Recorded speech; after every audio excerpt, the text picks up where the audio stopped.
मूर्ख छोर। एक बार की बात है, गांव में रीना अपने पति व 4 बेटों के साथ रहती थी।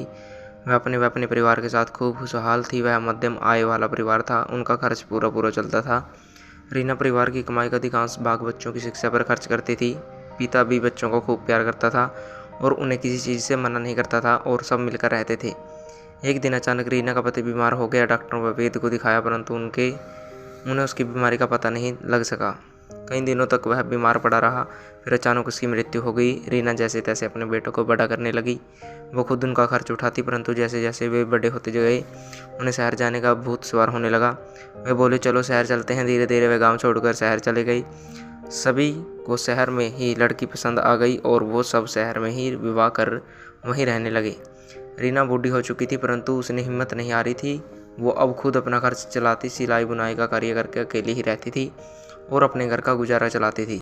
एक दिन की बात है, जोर की धूप निकली हुई थी। वह रसोई में खीर बना रही थी। खीर कई घंटों से पक रही थी। तभी रीना को थकान महसूस होने लगी। वह रसोई के पास आंगन में चारपाई डालकर उस पर लेट गई। बाहर ठंडी हवा चल रही थी तो रीना की अचानक आंख लग गई, क्योंकि वह दिन की थकी हुई थी। उसके पास एक कमरे का किराए का मकान था। उसका अपना मकान कब कब बिक चुका था। उसे बेटों से शिकायत थी, परंतु वह कुछ कर नहीं सकती थी। उसके 4 बेटे गांव छोड़कर जा चुके थे। उन्हें वहां से गए वर्षों बीत गए थे और वे गांव के बारे में सब कुछ भूल चुके थे, परंतु वे वहां जाकर बेईमान बन गए थे। वे गांव में ईमानदारी से काम करते थे, पर शहर जाकर वे बेईमानी करने लगे। 4 बेटे मिलकर घरों में चोरी करते थे, फिर माल बांट कर उसी से अपने परिवार का गुजारा करते थे। वे एक बार में इतनी चोरी कर लेते थे कि 1 महीने तक कोई परेशानी न हो। उन्हें न माँ की फिक्र थी, माँ का क्या हाल होगा, उनका खर्च कैसे चलता होगा, यह वे नहीं जानना चाहते थे। 4 बेटे चोरी में इतने माहिर हो चुके थे कि वे कभी पकड़े न जाते थे। वे सबकी नज़रों से बच जाते थे। एक दिन उन्होंने एक व्यापारी के यहाँ चोरी की और खूब मालामाल हो गए। लेकिन चोर को तो चोरी के सिवा कुछ करना आता ही नहीं है, अतः वे आलसी बनकर उस माल पर ऐश करने लगे। कुछ ही दिनों में सारा धन और माल समाप्त हो गया। अब उन्हें फिर से धन पाने की चिंता सताने लगी। उन्होंने सोचा कि इस बार कोई बड़ा हाथ मारना पड़ेगा। एक दिन वे चोरी के इरादे से शाम को घर से निकले। तभी उन्हें एक युवक मिला। वह बोला, तुम कहाँ जा रहे हो, मुझे भी साथ ले चलो। चारों ने उसे इनकार कर दिया, परंतु वह युवक उनकी खुशामद करने लगा और बोला, अच्छा भैया, तुम यह बता दो कि तुम कहाँ जा रहे हो। अरे तुझे क्या, हम कहीं भी जाएं। अरे भाई प्लीज़ मुझे बताओ ना, कहाँ जा रहे हो। एक बेटा क्रोधित होकर बोला, चोरी करने जा रहे हैं, चलोगे। हाँ भैया, सब कुछ करूँगा। मैंने 3 दिन से खाना नहीं खाया है। जैसे कहोगे वैसा ही करूँगा। जो दोगे वही ले लूँगा, अपना हिस्सा भी नहीं मांगूंगा। चारों भाइयों को बात जच गई कि मुफ्त में नौकर मिल रहा है तो जो चोरी में भी साथ देने को तैयार है, फिर वह अपना हिस्सा भी नहीं मांगेगा। उन्होंने युवक को साथ ले लिया, परंतु उसे समझाया, देखो तुम पहली बार चोरी करने जा रहे हो, अतः कोई बेवकूफ़ी मत करना। युवक तैयार हो गया और उन चारों के साथ चल दिया। चारों भाई चोरी के लिए मकान तलाश करने लगे। उन्होंने कई मकानों में घुसने का प्रयास किया, परंतु हर कोई घर में कोई न कोई जाग रहा था। अचानक उन्हें एक घर का दरवाज़ा खुला दिखाई दिया। वे उसमें घुस गए। वहाँ उन्होंने खूब जमकर चोरी की। घर का हर सामान एक चादर में बांध लिया था। हालांकि घर में कोई भी कीमती सामान न था, परंतु वे चोरी करने लगे थे तो उन्हें कुछ न कुछ तो चुराना ही था। उन्होंने सब कुछ चुरा लिया। तभी एक बेटे की रसोई की ओर नजर गई। वहाँ खीर पक रही थी। चारों को लगा कि चलने से पहले गर्मा गर्म खीर का मज़ा ले लेना चाहिए।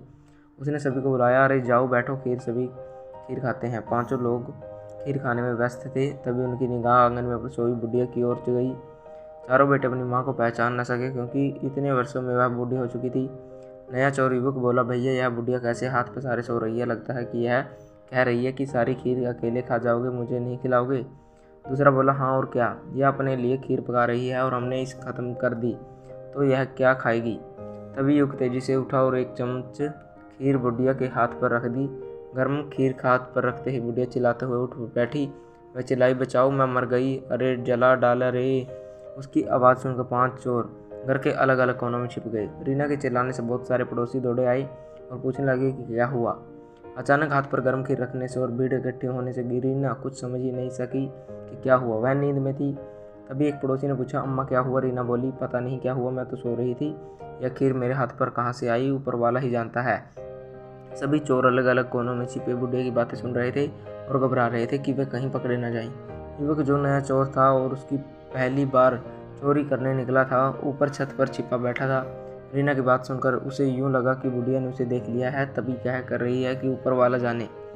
वह ऊपर छिपे छिपे ही जोर से बोला, मैं क्या जानूं, यह तो बाथरूम वाला जाने कि क्या हुआ। युवक की बात सुनकर बाथरूम में छिपा चोर घबरा गया कि वह पकड़ा जाएगा तो उसकी पिटाई होगी। वह स्वयं को बचाने के प्रयास में बोला, मैं क्या जानूं, चारपाई के पीछे वाला जाने। तभी चारपाई के पीछे वाला बोल उठा, वाह, मुझे क्यों फंसा रहे हो, मैं क्या जानूं, सीढ़ियों वाला जानता है कि क्या हुआ।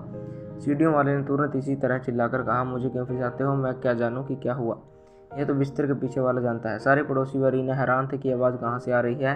वे सब एक साथ झपट पड़े और 5 चोरों को पकड़ लिया। 5 चोरों को जेल में डाल दिया गया। वहाँ पुलिस ने उनका अता पता पूछा तो पता लगा कि उनमें से 4 चोर तो रीना के ही बेटे थे। चारों ने कहा कि उन्हें बख्श दिया जाए, परंतु रीना ने कहा, मैं बचाने वाली कौन होती हूँ, चोरी करते वक्त नहीं सूझा, अब भुगतो जेल की रोटी।